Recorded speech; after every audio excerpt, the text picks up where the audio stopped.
Daily current affair series में आपका स्वागत है। आज हम चर्चा करने जा रहे हैं 8 दिसंबर 2024 के करंट अफेयर पर।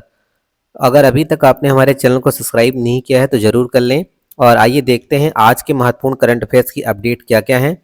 और इन करंट अफेयर के आधार पर प्रतियोगी परीक्षाओं में बहुत प्रश्न पूछे जाते हैं, तो ध्यान से सुनिए और इसकी नोट्स बना के रखिए आप। आइए देखते हैं।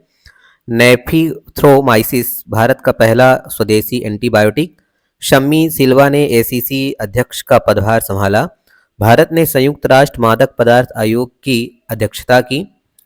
आरबीआई ने नगद आरक्षित अनुपात 4% कर दिया है और देश में लिंगानुपात 2023-24 में 930 हो गया है। तो ये हैं आज के करंट अफेयर के प्रमुख टॉप हेडलाइंस, प्रमुख बिंदु, जिसके आधार पर आज के करंट अफेयर की हम डिटेल्स को यहाँ पे चर्चा करेंगे।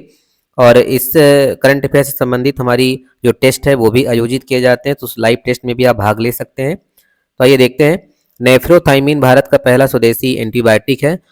नाइट्रोफाइमेसिन भारत का पहला घरेलू मैक्रोलाइड एंटीबायोटिक है, जिसे 30 वर्षों के शोध के बाद विकसित किया गया है, जिसका उद्देश्य है एंटी माइक्रोबियल प्रतिरोध से निपटना, जो एक बढ़ता हुआ वैश्विक स्वास्थ्य संकट है, जिसके कारण भारत में हर साल 6 लाख मौतें होती हैं। वित्त पोषण में अगर हम देखें इसमें तो 3 चरणों के लिए बायोटेक उद्योग कार्यक्रम के तहत 8 करोड़ की राशि के साथ विकसित किया गया है। तो ये एक महत्वपूर्ण जानकारी है। नेफिथ्रोमाइसिस जो कि भारत का पहला स्वदेशी एंटीबायोटिक है।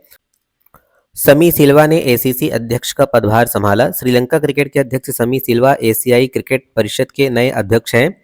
सिल्वा ने पहले एसीसी वित्त और विपणन समिति की अध्यक्षता की थी, जिससे उन्हें इस भूमिका में बहुमूल्य विशेषज्ञता मिली। सिल्वा ने एसीसी एशिया कप 2023-24-31 के लिए रिकॉर्ड वाणिज्यिक अधिकार और नए मार्ग कार्यक्रम संरचनाओं जैसे मील के पत्थर के लिए निवर्तमान अध्यक्ष जय शाह का आभार व्यक्त किया है। तो ये एक महत्वपूर्ण जानकारी है। एशियाई क्रिकेट परिषद के जो नए अध्यक्ष हैं वो बनाए गए हैं समी सिल्वा, और यह स्पोर्ट्स से संबंधित एक महत्वपूर्ण करंट अफेयर है। और अगला करंट अफेयर हम देखते हैं अपना। भारत ने पहली बार संयुक्त राष्ट्र मादक पदार्थ आयोग की अध्यक्षता की। भारत को नारकोटिक ड्रग आयोग के 68वें सत्र की अध्यक्षता के लिए चुना गया है। वियना में संयुक्त राष्ट्र में भारत के स्थायी प्रतिनिधि शंभू कुमारन ने आधिकारिक तौर पर सीएनडी की अध्यक्षता संभाली है। सीएनडी नशीली दवाओं से संबंधित मामलों पर संयुक्त राष्ट्र का प्रमुख नीति निर्माण निकाय है। इसका काम वैश्विक नशीली दवाओं के रुझानों की निगरानी करना, संतुलित नीतियां बनाने में सदस्य से देशों का समर्थन करना और उन्हें लागू करना है। आरबीआई ने नगद आरक्षित अनुपात 4% कर दिया है। आरबीआई ने 11वीं बार नीतिगत रेपो रेट को 6.50% पर अपरिवर्तित रखा है। परिणाम स्वरूप स्थायी जमा सुविधा अर्थात एसडीएफ दर 6.25% और सीमांत स्थायी सुविधा एसडीएफ दर बैंक दर पर 6.75% पर बनी हुई है। आरबीआई ने संभावित तरलता तनाव को कम करने के लिए नगद आरक्षित अनुपात को भी 50 आधार अंकों से घटाकर 4% कर दिया है।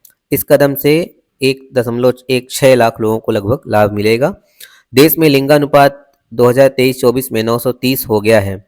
स्वास्थ्य एवं परिवार कल्याण मंत्रालय के स्वास्थ्य प्रबंधन सूचना प्रणाली के अंतिम आंकड़े के अनुसार देश में लिंगानुपात 2014-15 में 918 से बढ़कर 2023-24 में 930 हो गया है। माध्यमिक स्तर पर स्कूलों में लड़कियों का राष्ट्रीय सकल नामांकन अनुपात 2014-15 में 75.51% से बढ़कर 79.4% हो गया है। तो ये एक महत्वपूर्ण जानकारी जो है वो देश में लिंगानुपात से जुड़ी हुई है। तो ये थे आज के करंट अफेयर 8 दिसंबर 2024 के।